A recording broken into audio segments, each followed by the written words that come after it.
Adventist World Radio, the voice of hope. Radio Adventista iraisam pirenena miaraka amin'ny feo fanantenana.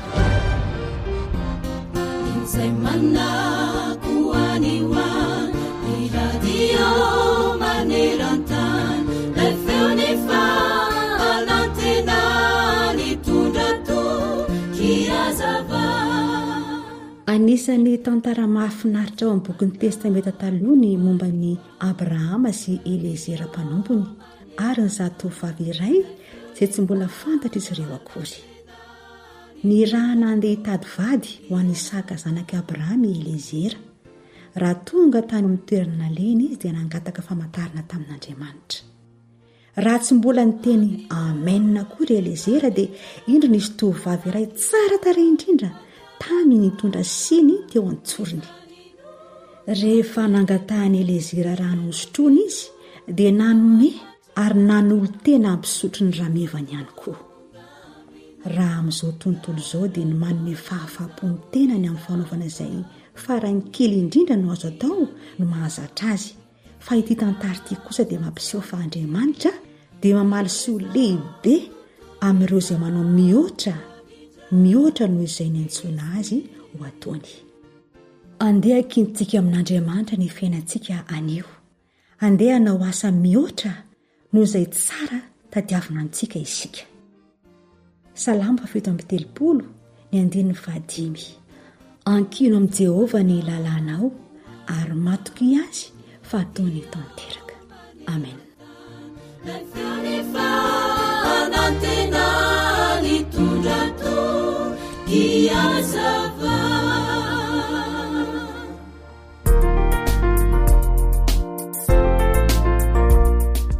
Ny soratra masina izay mampahantra anao. Ankizy malagasy, ovay ny tontolo. Ankizy malagasy, avaozy izao tontolo izao. Fianarana baboly ho an'ny ankizy. Iarahana amin'ny feon'ny fanantenana.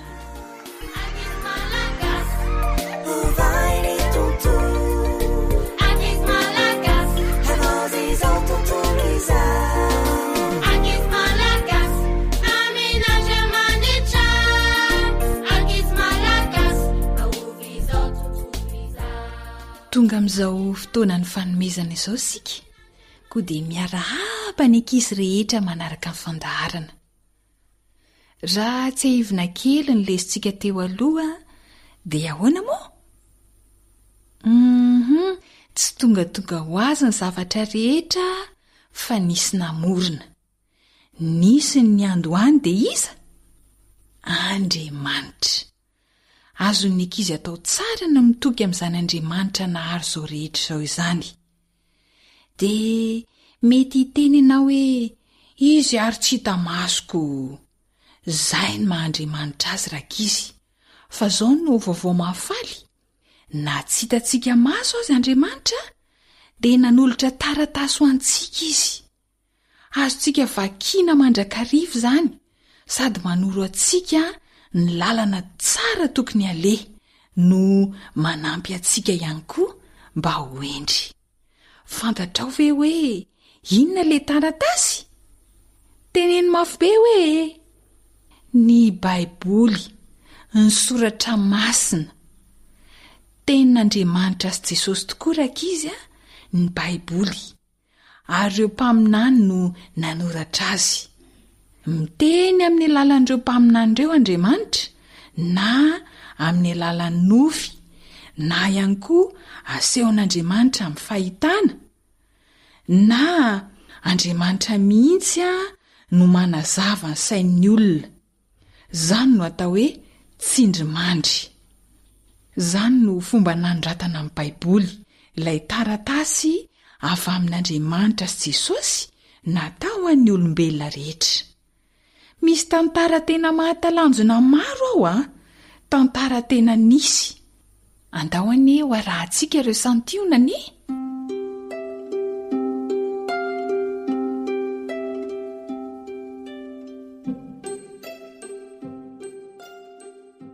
Mosesy no anarako. Anisan'ny novidian'Andriamanitra hanoratra amin'ny baiboly aho. Manasanareo ariaran-kizy mba hamaky ny tantaran'ilay zazalahy kely zay saika nisy namono dia nafeniny reniny tao anatin'ny arina zozoro, napetraka tao amin'ireny ranobe. Ao amin'ny Eksôdosy 2 no misy an'izany tantara zany rankizy. Vakio na asay fitantarainy dada sy neny na izoky fa ho hitanao ao ny famonjen'Andriamanitra zany zazalahy kely zany. Zany ny tantarako rankizy.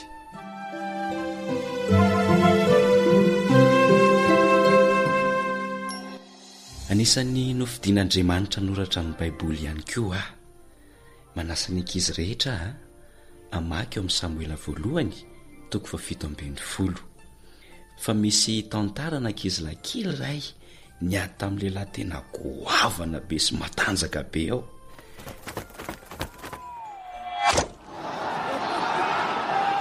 Matalanjona ny tantara satria resin'ilay ankizilahy kely iray ilay lehilahy goavana be noho ny famondrampon'Andriamanitra. Vakio ny tantara tena nisy izany satria izany ny tantarako. Davida no anarako.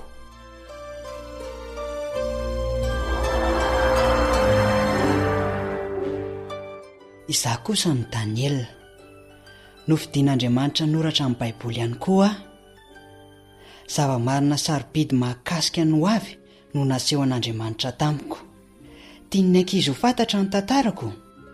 Manasa anareo hamaky ny Daniel 9. Natsipy tao andavaky ny liona marobe kanefa tsy nihinana na nanaikitra ireo lion'ireo satria narovan'Andriamanitra. Vakio ny baiboly fa tena mahafinaritra rankizy.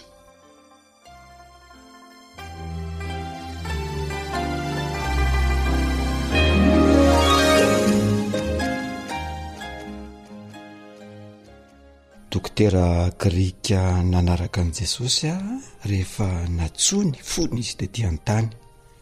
Lioka no narako dia faly aho satria anisan'ny voafidiny hanoratra ny taratasy vitsivitsy tao amin'ny baiboly.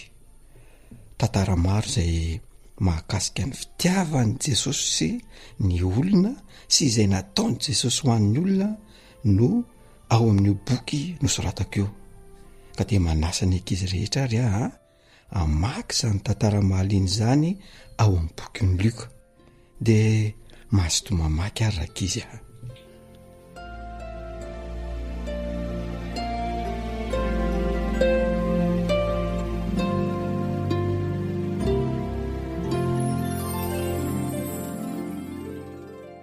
Tantara maro tokoa rankizy no hita ao amin'ny baiboly. Misy tantarana tovolahy kely iray izay namidy ao nefa lasa mpitondra fanjakana noho ny fitantanan'Andriamanitra amin'ny fiainany. Misy tantarana tanora telo lahy ihany koa izay natoky tamin'Andriamanitra dia natsipy tao anaty lafaoro misy afo mirehitra izay tena mamay be kanefa tsy may na nisy fofonavo akory. Teo koa ny tantarana lehilahy iray izay tsy nankatoa dia natsipy tany anaty ranomasina ka natelo ny trondro goavana be ary mipetraka tao akibon'ilay trondro 3 andro nefa tsy maty.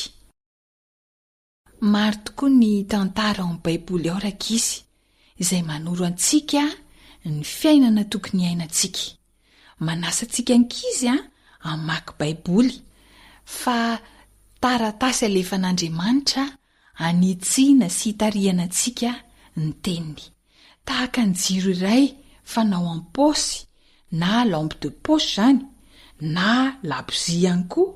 Arehitra izy ireny hitsolovana ao amin'ny maizina dia tahaka izany ihany koa ny baiboly ten'Andriamanitra natao hitsilo ny lalantsika. Izany mantsy ny tenin'ilay mpanoratra Davida ao amin'ny Salamo 5:5-5:1 manao hoe: fanilo ny tongotro sy fanazavana ny lalako ny teninao. inona ihany koa re ny asan'ny baiboly e?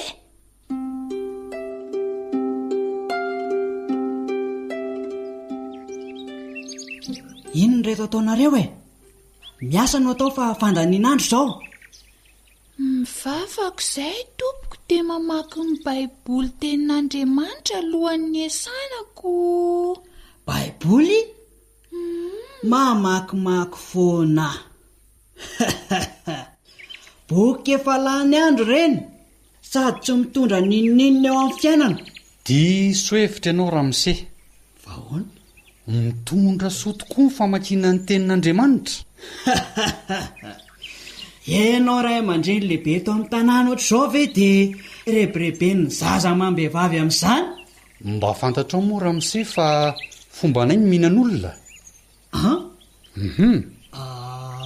Raha taloha kelin'izao ianao ny tonga taty dia efa nisy ninana. Zany io? Vahoana? Zany ny famakiana amin'ny baiboly ny nanovanay. Ankehitriny dia tsy mpihinan'olona intsony izahay fa mpanaradian'i Jesosy. Ay fie, azafady indrindra rerindry apresidao. Mahazo mivavaka sy mamaky ny baiboly nareo izay vao miasa. Ay vareka afaka manova amin'ny baiboly.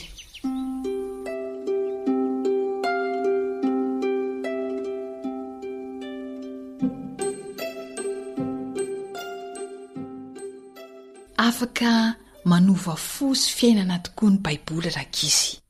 Mahazo toa mamaky baiboly dia ho lasa tsara toetra ny ankizy rehetra. Hoy ny taratasy nosoratan'ilay mpanoratra Paoly ho an'ny Timoty satria i Timoty mantsy vao zaza dia efa namakiny ny bebeany sy ny reniny baiboly mandrakariva.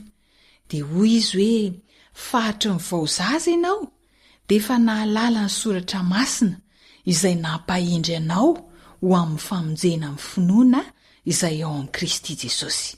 Hitantsika ao amin'ny Timoty 2:7-5 izany teny nosoratan'i Paoly mahakasika ny Timoty izany. Izavy ny ankizy teo endry? Atsangana hoe ny tanana? Mahafinaritra.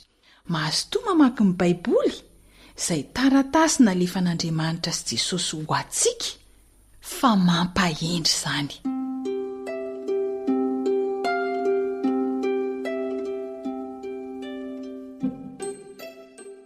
Andriamanitra, misaotra nanome tenao iengane zahay pahoty mianatra baiboly ka hoendry sy ho mpakanto anana Jesosy.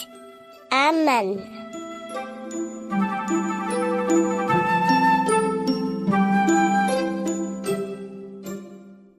Dia mirarisoa ny ankizy rehetra indray ary.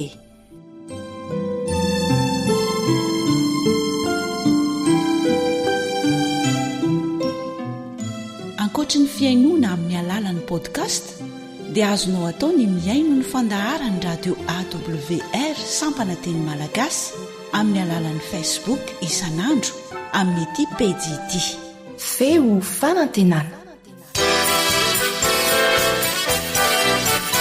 AWR manolotra ho anao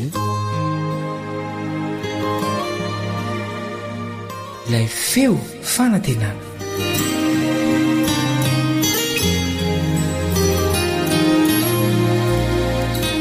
Ary raha misy ianareo tsy manam-pahendrena aoka izy angataka amin'Andriamanitra izay manome malalaka ho an'ny olona rehetra sady tsy mandatsa ary dia omena azy izany. Jakoba 1:5. Dia fifaliana indray ho an'ny mpiara-mianatra ny tenin'Andriamanitra aminao ny miarabanao sy manasanao mba hiaraka hanovo ny soa sy ny tsara indrindra avy amin'izany fiara-mianatra ny tenin'Andriamanitra izany amin'ny alalan'ny onjam-peon'ny radio AWR na ny radio advantista iraisam-pirenena sampana teny malagasy. Manasanao mba hiaraka hivavaka amiko.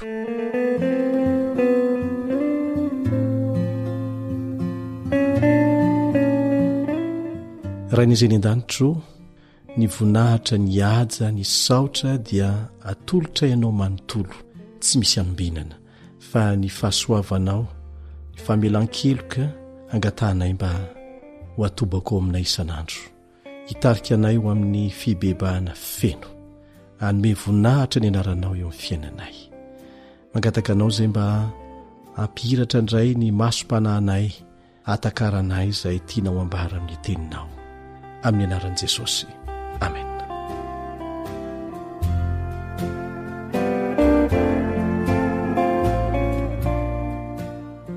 Marobe ny olona velom-panontaniana manao hoe mbola mety isy ve ny fahazoana valim-bavaka mitovy amin'izay azon'i Solomona rehefa nangataka fahendrena avy amin'Andriamanitra izy. Ry havana, tsy mizatavan'olona ny Andriamanitra izay tompontsika, ary tsy miova zany Andriamanitra izany omaly sy anio ary mandrakizay. Ilay nanome saina ny Solomona ay manavaka ny mety sy ny tsy mety dia maniry mafy hanome fitahiana mitovy amin'izany koa ho an'ny zanany rehetra amin'izao andro izao. Izay mitady fahendrena na dia sasatra sy mavesatrentana aza, na dia mevitena ho mahantra sy fadiranovana indrindra aza, fa tsy ny arena sy ny hery na ny laza dia tsy ho diso fanantenana velively. Azadino ny tsy ambaratelo ny Solomona. Nanatona n'Andriamanitra tamin'ny mpanetrehitena tahaka ny zaza izy. Tsy teo amin'ny tendromolony fotsiny izany, fa tao anatin'ny fony. Arak'izay voalaza ny vavaka fanao ny rainy manao hoe aoka ny tenin'ny vavako sy ny fisainany foko samy akasitrahana eo masonao Jehova. Ao amin'ny Salamo 7:4 no ahitantsika an'izany. Rehefa mivavaka amin'Andriamanitra dia mila manatona azy amin'ny mpanetrehitena tahaka ny zaza, ary izay ao anatin'ny fonao mihitsy no tonononao eo amin'ny vavanao na resahanao aminy ao amin'ny sainao manginao. Mila mifanaraka tsara mihitsy izay ao anatin'ny fonao sy zavatra teneninao. Isika rehetra dia samy manana andraikitra fitariana eo amin'ny toerana misy antsika avy. Tsy mora ny andraikitry ny mpitarika. Izany no tokony hitadiavany vahaolana eo amin'ny zavatsarotra manjoa azy amin'ny alalan'ny fivavahana. Ny lesona raisitsika avy amin'Andriamanitra, avy amin'ny fiainan'i Solomona, dia tsy tokony ho adinontsika mihitsy. Tsy homenatra na oviana ny olona izay manatona n'Andriamanitra amin'ny mpanetrehitena, mitady vontsy amin'ilay loharano ny fahendrena rehetra. Mety tsy ho tratry ny sainao mihitsy ny toe-javatra miseho, fa tsy hoe rehefa tsy tratry ny sainao dia tsy tratry ny sain'Andriamanitra, tsy hoe rehefa tsy voavahanao dia tsy ho voavahan'Andriamanitra. Izay nge mahandriamanitra azy, izay tsy tratry ny sainao mihitsy no tratrany, izay tsy vitanao mihitsy no vitany. Ho afaka mifanandrina mpaombiazana ny hery ratsy manintona izay manodidina antsika isika rehefa atanjahana sy azavain'ilay Andriamanitra mpampianatra. Ay manavaka ny tsara sy ny ratsy, izany nge le fahendreny, ny marina sy ny diso, ay andanjalanja amin'ny teny rehetra aloka ny vava. Za dia anisan'ny tsiriritra mihitsy an'izany fahendrena rehetra izany. Indraindray dia mahita faombiazana ihany, fa matetika ny tsy mahita ihany koa. Kanefa tsapako fa rehefa tafasaraka amin'Andriamanitra aho dia tsy manana fahendrena mihitsy. Fa rehefa miaraka aminy aho ary manetry tena mivavaka mangataka izay tokony atao, izay tokony ho tenenina, dia omeny izany.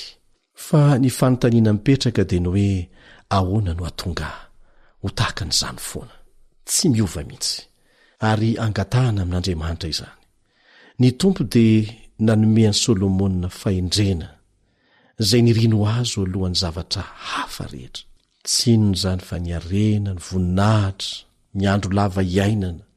Kanefa dia voavaly ny vavaka izay nampiakariny tany an-danitra, azona fahakinga-tsaina sy fambonim-panahy ary fohendry miaraka amin'ny arena sy ny voninahitra ary ny andro lava iaina.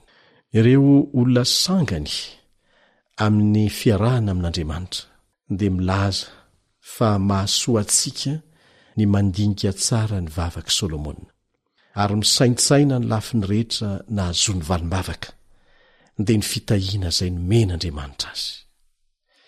Nakasitran'Andriamanitra ny vavaky Solomona ary enoiny sy ankasitrahany koa amin'izao fotoana izao mivavaka ireo izay mitalao ny fanampiny amin'ny mpinoana sy amin'ny fanetretena. Azo antoka fa hovaliany ny vavaka mafana avy amin'ny fotsotra tahaka ny zaza.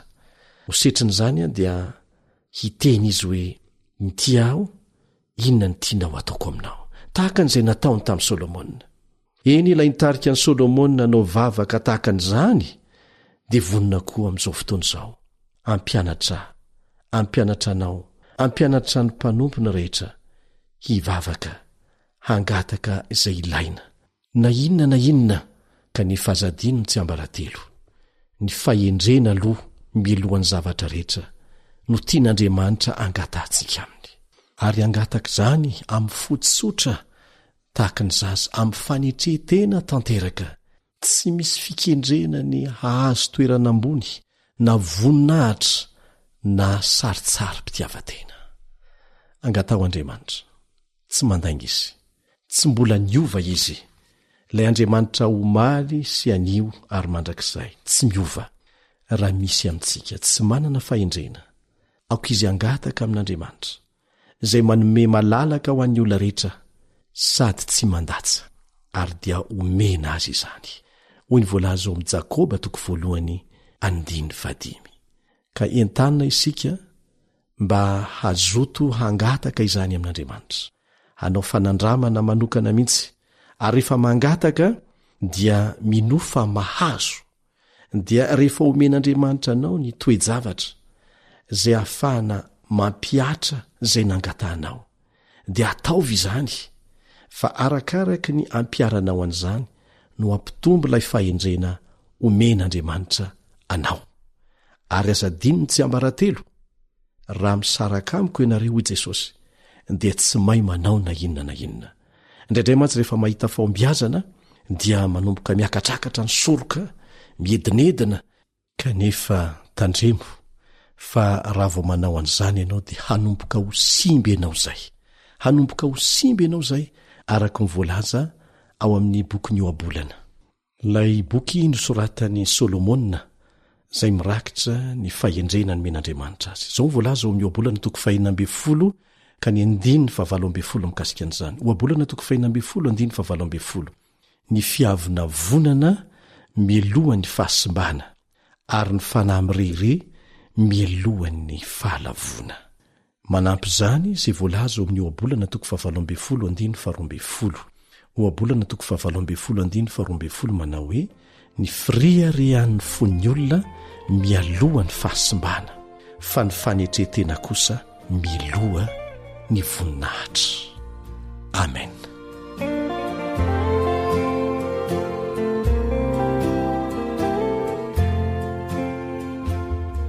Raha ao amin'ny Baiboly dia ekeko, fa raha tsy ao amin'ny Baiboly kosa dia tsy natao ho azy zany.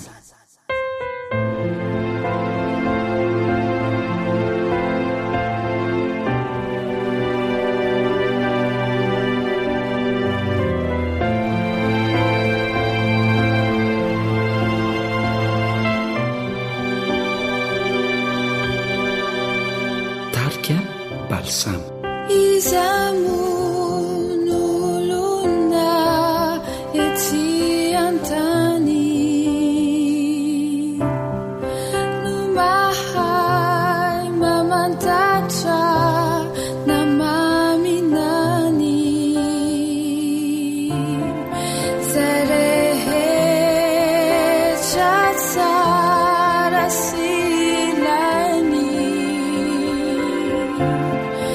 Zamba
mandray andraikitra mitondra fanantenana.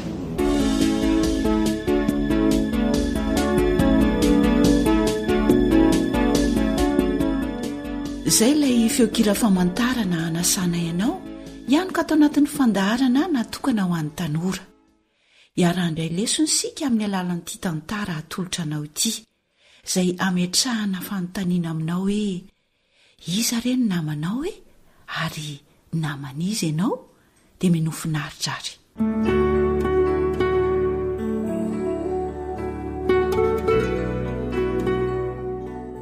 iza ny namako?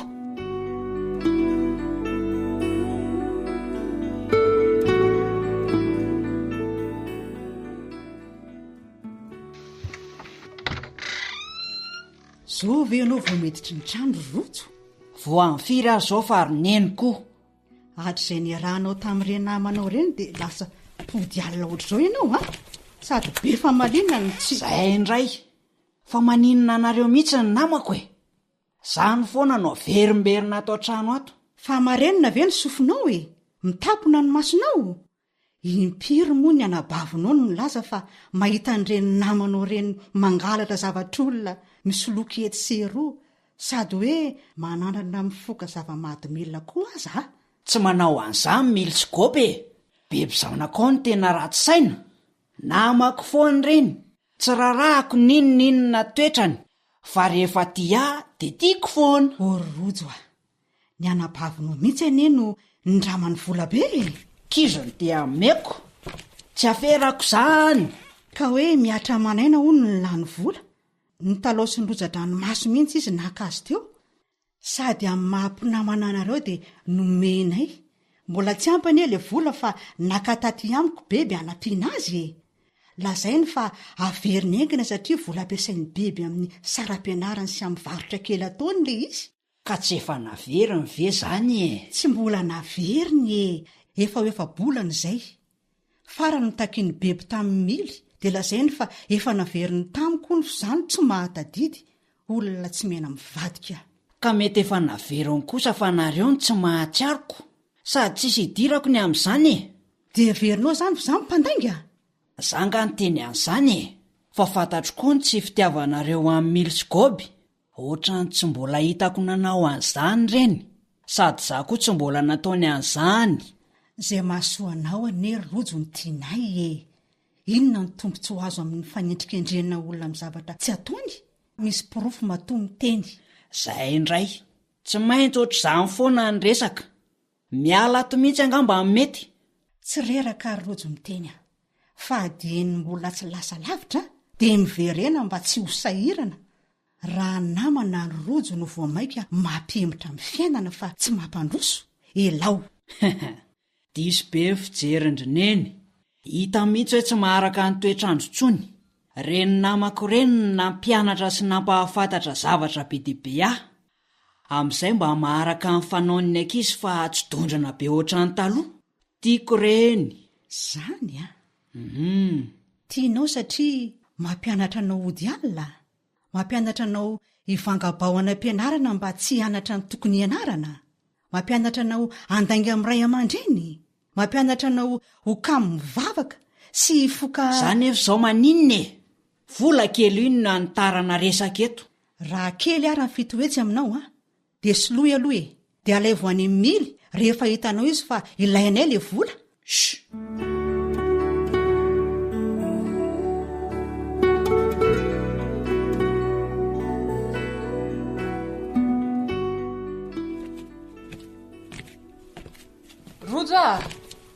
Rojo, misy mitady ianao? Ry ngamizay e. Tonga ihany. Anatitra an'le motora zalahy. Olona mbola tsy fahitako mihitsy nao a. Fizakoa ary zany olona zany. Ahoana izay e? Ianao moa no rojo ra-pianina? Ie. Namany Miliasy Argoby? Ie, tena namako reny ka. Misy afatra nga? Fizalonareo e. Vakio ary aloha ty taratasy ty e. Fifanekena? Izao rojo ra... de manaiky marina fa andony vola tsy nifanaraka tamin' zareo tamin'ity voly ty aka fa vola hoany ty tompoko dry nareo telo lahy ihany ny raitsy-kombakomba ny varotra ny motoako antsokosoko anakiroa be zao teo ihany koa ny piesa raikesika atao am-pivarotako eo ngany mody adaly eo rehefa tonga aty ahaka ny volako ka tsy fantatro mihitsy anie zany e misorse an'Andriamanitra fa mbola tsy nitory anareo tany amin'ny postry ny polisy miala nenina aloha avy ereny fotsiny ny tetibidin'ny entana nangalarinareo de misaraka tsisy maratritsika ramsia lainga re zany fa izy ro lahreny no nanao an'izany e tsy haiko aloha izay ny fanarahanareo fa voasonihansay io taratasy io manaiky amirina ny volako efa nieny iny satria efa nisy an'iny moto mena mainty iny natao antoka ka moto an'ny anabaviko anie zany e loza nindramo fa hoe folaka hony ny tongotry ny mamany de tsy afa mandeha fa tavelany ambanivohatra de nomena azy aza mahay miresaka eo sery rojo tia ny porofo fa nanaiky andony volako se niaraka tamin'ny fotokopian'ny kara-panondrony se tsy za reny nanoratra sy nanao aniosony io fa no sandohan'izy ro lahy e any amin'ny mily ny akabiaza ny etako hatramin'ny kara-panondroko tsy dirako ny fiainanareo fa ny antondiako eto dia aka ny volako araka ny fotoanany fanomezana ka za rehefa tsy anaiky hanome an'izany se de ndao any amin'ny polisy sy ny fitsarantsika no mifampitady andao e andao mifona re tompoko beby beby tadiavineny fonjeo aye ndao e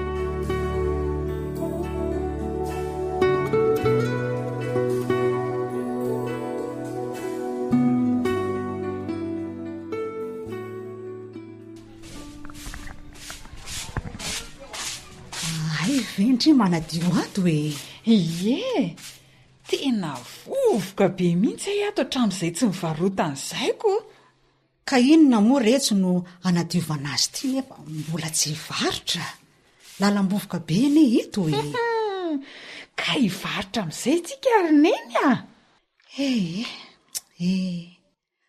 mbola tsy manana vola hoentina miaingany misaotra an'Andriamanitra rineny fa nomeny dadabe de averina hony ny volany rehefa misy zany ve ino ary miangatra mihitsy dada zavikely indray no mahazo ay ve nareo mianaka ato ato zay aleo koa mba hanadio ndry tena menatra nareo mianaka mihitsy fa misy inona rojo fantatro fa noho ny nanavotanareo any na halan'ny volan'ity tseny ity ny varotany eniny tany hifonako daholo reny ditrako sy ny teny nararina ataoko taminareo reny misaotra indrindra fa raha tsy teo nareo nanampy ady de efa nigadra tany am-ponja tahak'izay alesina lesona trany ny fiainana rojo tsy voatery hafinaritra foana akory ny mahasoanao fa mety angiry firy koa aza kanefa ny vokany no ahalalana ny mahamety izany na tsy resy lahatra ny amin'izany tsy nampoziko mihitsy hoe vita mily sy goby ny soloky ata amin'ny zavatra tsy nataoko de sahany nangalatra ny soniako ny kara-panondroko de mbola nangalariny koa ny moto amin'ny beby de tsy menatra akory nandefa angady josy taty hoe za no andony trosa zay tsy nalaiko akory ay tsy namany reny fa tena jola mila mitandra sika rojo amin'io namanamana io tena zany mihitsy sika mantsy mieritreritra fa efa mahay zavatra rehetra noho ny ray aman-dreny matetika any ka tsy tia tenitenenina sy fehepehezina nefa tsy mbola manana traikefa akory de lasa jamba mitarika jamba ny akadony afarany misaotra n'andriamanitra sika fa nomeny vahaolany naiza misanareo da dia zao ny tsarovy manana traika efa betsaka noho ianareo ndray aman-dreny mahalala zay mahasoa anareo izy sady tia anareo na tsy tanteraka aza aleo raha traina amin'ny fahamarinana toy izay amin'ny fahaliana milainga aleo anarin'ny olona dia ny mbola tsy tara toy izay anarin'ny fiainany tsaroko eto le tenineny hoe tena tianao Andriamanitra tianao izay matoa miteny sy manitsy resy lahatra ahy tia tokoa nareo tia Andriamanitra matoa mbola ohatr'izao ny fiainako ary tsy ho adiniko mandrakizay izany iezaka hanonitra nyreny adalàna vitako ireny ry bebe sy neny a eny iara-ezaka sika ifanoana raika izy a tsy mifanary izany sika rojo a mifanoro amin'izay mahasoa miara-miezaka mba samy ho tafity mangataka amin'ny fanampian'Andriamanitra dia mandray lesona amin'ny zavatra rehetra zay mihitsy raika izy misaotra bavy a misaotra neny a zay vao fantatro hoe iza ny tokony ho namako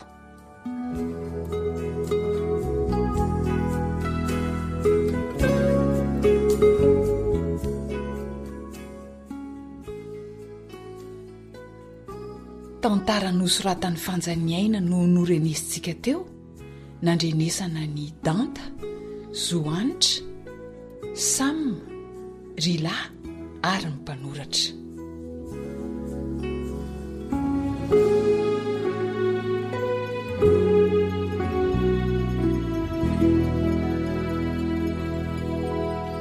dia fifaliana ho an'ny zokinao eny andry amin'ny tanjondray a ny mifandray aminao tanora mpanaraka nyity fandarana ity mino fa tsy vaovao amintsika iny tantarany rojo eny afaka amin'ny tantara toe-javatra mitovitovy amin'ny BDB ny tsiraray amintsika tanora fa velomino tantara mandrakariva moa izy ireny mba hamora ny fandraisantsika ny lesona tiana ampitaina ny mampalahelo moa dia izao hoe rehefa voadona mafy sy mampitondra faisana ny ray aman-dreny sy ny namana ary ny fiarahamonina foana sika vao mahatsiaro tena sy manaiky fa tena marina mifananarana ao omeny zoko sy ny ray aman-dreny ary mitombona foana ilay fiteny malagasy mampitandrina antsika hoe ny anadray aman-dreny hono toy ny tsipakombalahy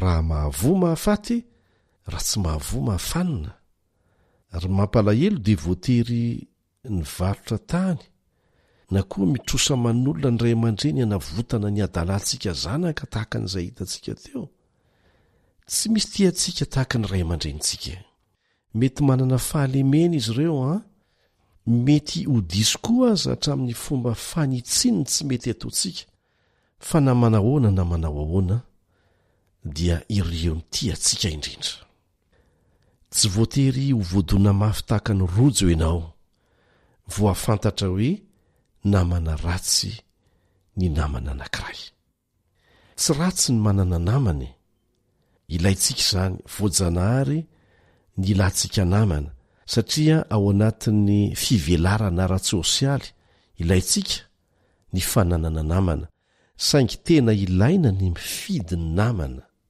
satria manana hery miasa mangina tena mahery vaika amintsika tanora mihoatra noho ny olona hafa rehetra hatramin'ny ray aman-drenitsika aza mihoatra ny ray aman-drenitsika ny namantsika mitovitovy amintsika ka ahoana ary no afantarana hoe namana tsara na namana ratsy aleo ny ahafantarana ny namana tsara no jerentsika bebe kokoa dia omora aminao ny ahalala ny namana ratsy voalohany ary dia izao ny torohevitra omenantsika heno ihany ny fanamariana nataon'ny ray aman-dreny mikasika ny namanao raha toa ka hitany satria efa mba tanora tahaka anao ihany izy ary mety efa nahita olana tamin'ny namana ratsy ka mahalala tsara ny namana ratsy sy namana tsara dia averina ihany fa mety ho amin'ny endrika masika indraindray no anehoany an'izany aminao aza miaraka amin'ny olona takan'ireny fa eno ihany fa fitiavana ny manosika azy. Ny faharoa dia izao a, ny namana tsara dia tsy matahotra ny miseho amin'ny ray aman-dreninao sy ny mpiray tam-po aminao, ny mpanabeanao, ny pastora raha ilaina. Namana tsara tsy matahotra ny miseho tahakan'izany. Izay ny famantarana faharoa. Fahatelo, ny namana tsara dia mahatonga anao hazoto mianatra ny mahanamanao azy, mahatonga anao hazoto mivavaka, hankatoray aman-dreny fa tsy sanatria fanohitra amin'izany rehetrarehetra izany. Raha vao izy no mahatonga anao lasa kamokamo mianatra, tsy namana tsara izany. Raha izy no mahatonga anao lasa kamokamo mivavaka, tsy namana tsara izany. Ary indrindra raha mahatonga anao lasa maniratsira ndray aman-dreninao, dia famantarana ratsy izany. Fa efatra, hanampy be dehibe anao, hanatratra ny tanjona kendrenao ny fiainana, tahaka ny fianarana sy ny asa ary ny fifandraisana manokana amin'Andriamanitra sy ny hafa. Ny namana tsara tsy vitany hoe tsy manakana anao hivelatra izy amin'ny tsara, fa tena mampivelatra ho amin'ny tsara mihitsy. Zay zany no afantaranao ny namana tsara. Ny mifanohitra amin'ireo zany dia tsy izy.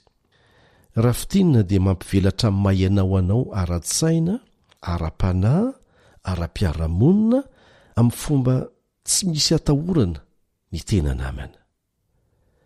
Ka rehefa ny mifanohitra amin'ireo zany no mitranga dia alaviro ny fiarahana aminy, fa anapotika anao sy ny hoavinao ary ny fianakavianao hatrany amin'ny fiarahamonina mihitsy.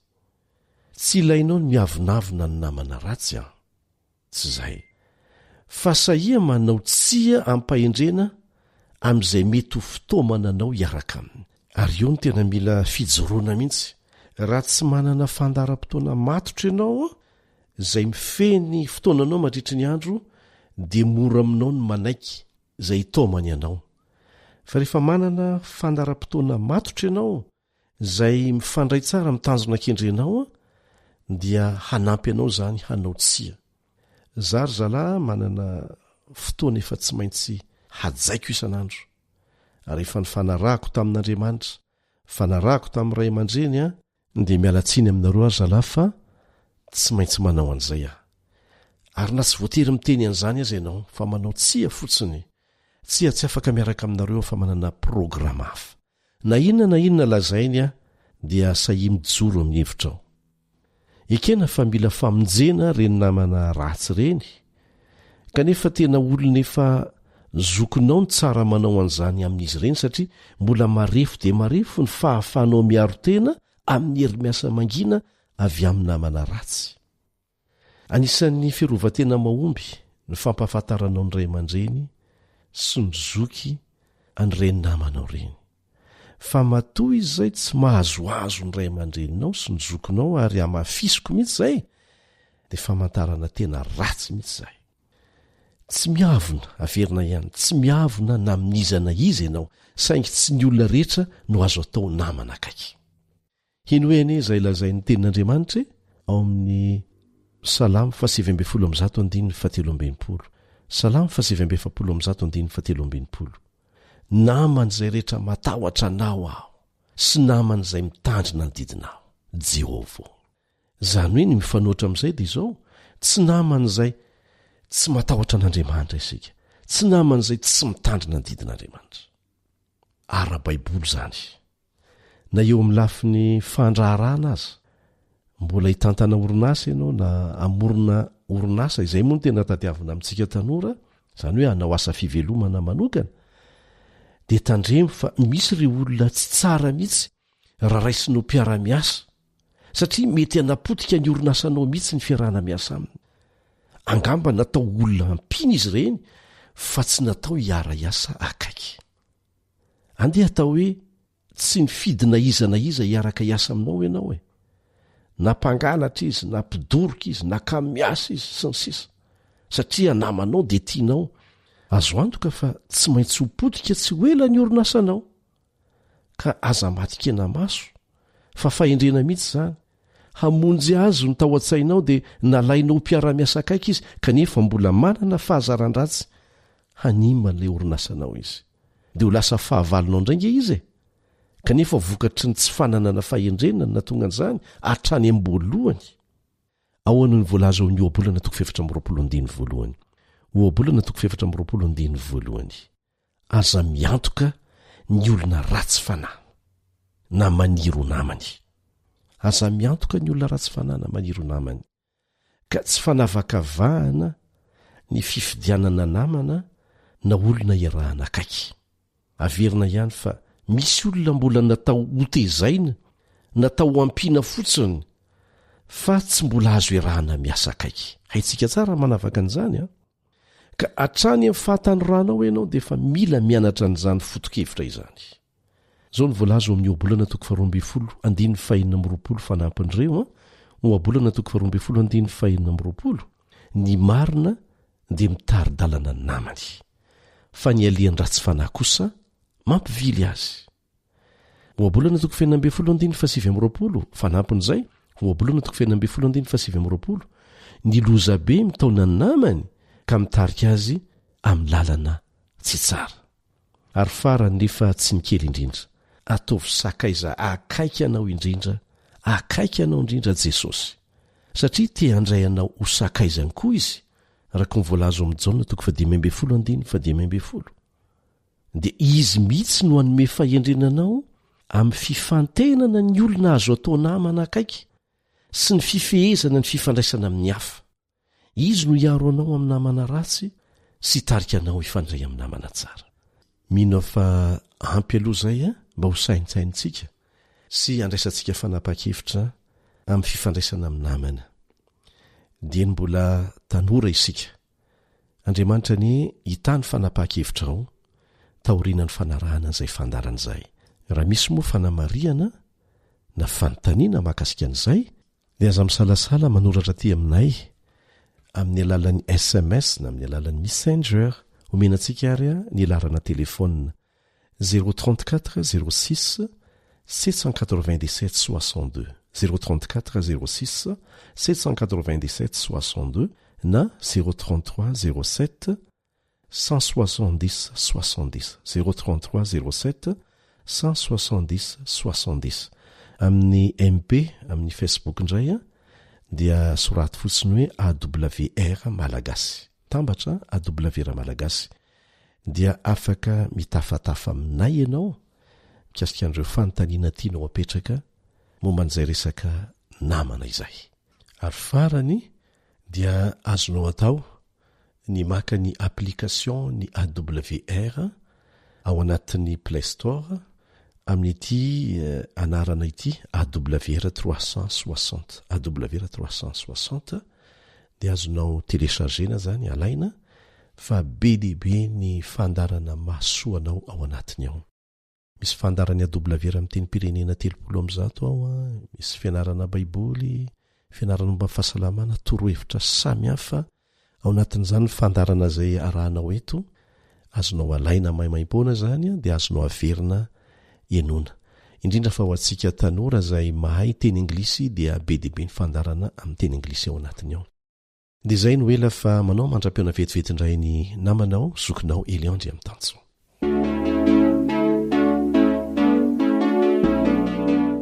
Andriamanitra ny hanome fahendrenanao ahisafidy izay tokony ho namanao ahaizanao mandray fanapahan-kevitra eo amin'ny fiainanao rehetra hatreto ny fandaharantsika tanora androany namanao fanjaniaina no nanolotra izany ho anao teto niaraka tamin'ny teknisianina Rila tompona andraikitry ny fandaharana namanao Eliandry Mitansoa izao no afatry ny tenin'Andriamanitra apetrakay melohan'ny sarahantsika izay tena sakaiza tokoa dia tia amin'ny andro rehetra sady miseho ho rahalahy amonjy amin'ny fahoriana oabolana toko 7 andininy 7 amen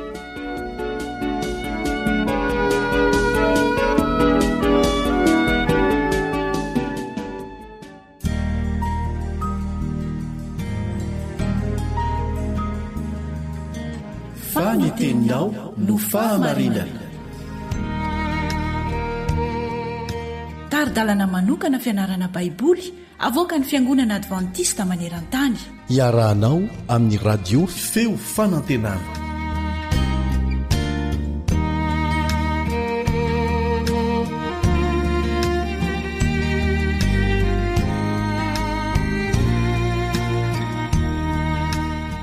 marainao salama sy ofinahitra tompoko ary enganehnao mba handre ny feon'ny tompo miresaka manokana aminao amin'izao fiarahantsika eto izao.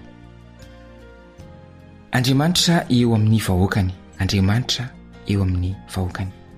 Izay no lohahevitra iarahantsika mijery makafaka amin'izao fiarahantsika eto androany izao. Manasanao andeha rehefa afaka isika.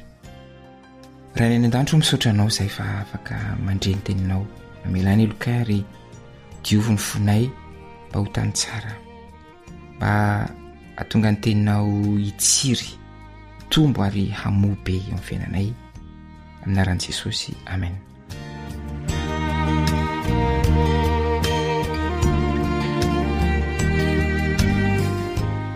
Andriamanitra eo amin'ny vahoakany. Nanaraka ny fitarian-dalana nataon'Andriamanitra tamin'ny alalan'ny raona ireo Israelita.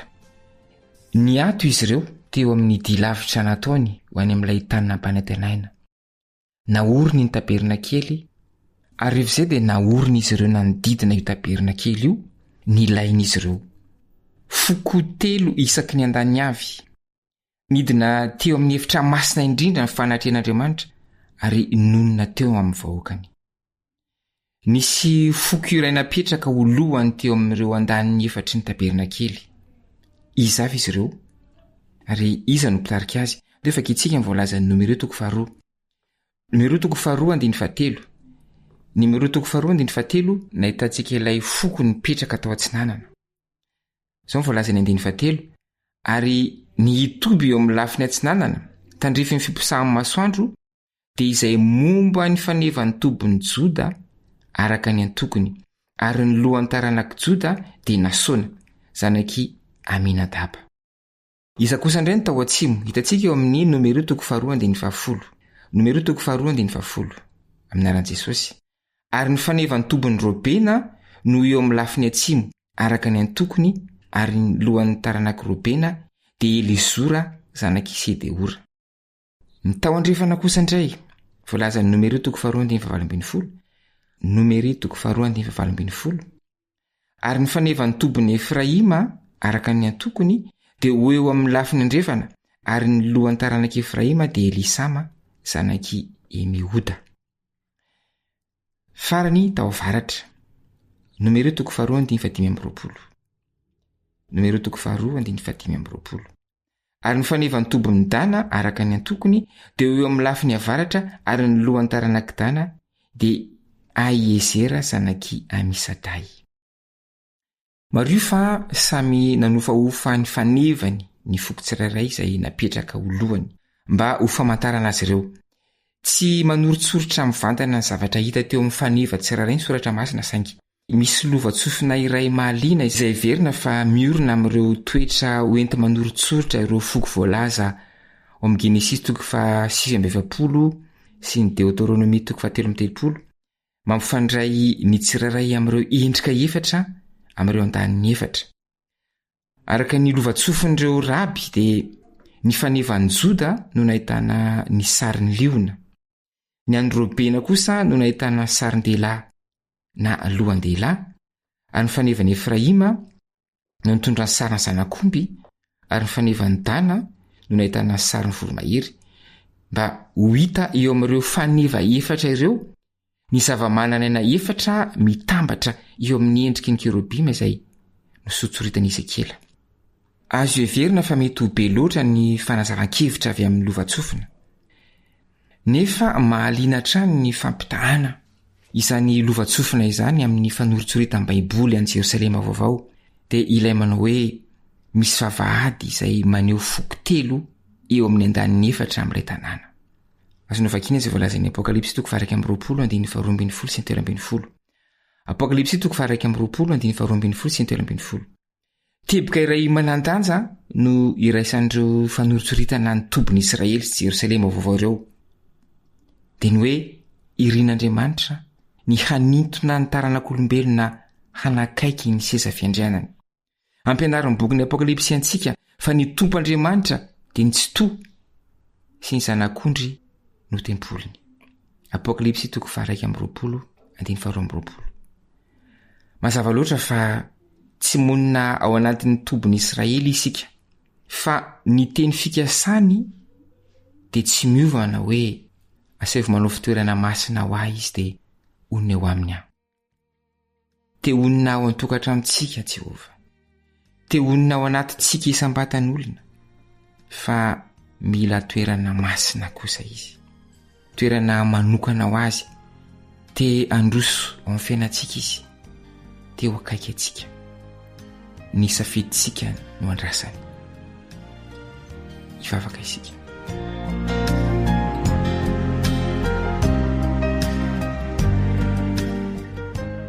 Rainay izany an-danitro misaotra no zany antso izany.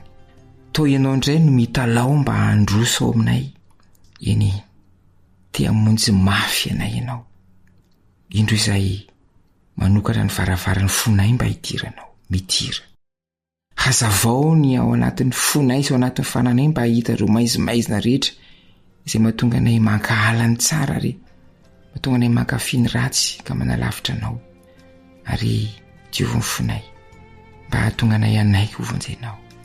Amin'ny anaranao Jesosy Kristy no ankatanay izany vavaka izany. Amen.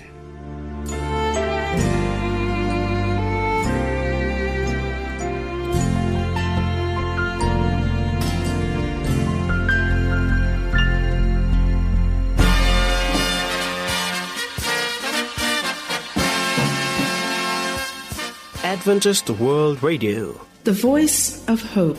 Radio feo fanantenana. Narahanao teo ny fandaharana no vokariny ny feo fanantenana amin'ny teny malagasy izay azonao averina sy alaina maimaimpoana amin'ny alalan'ny YouTube, Facebook, feo fanantenana. Mirary 420 ora finaritra ho anao ny AWR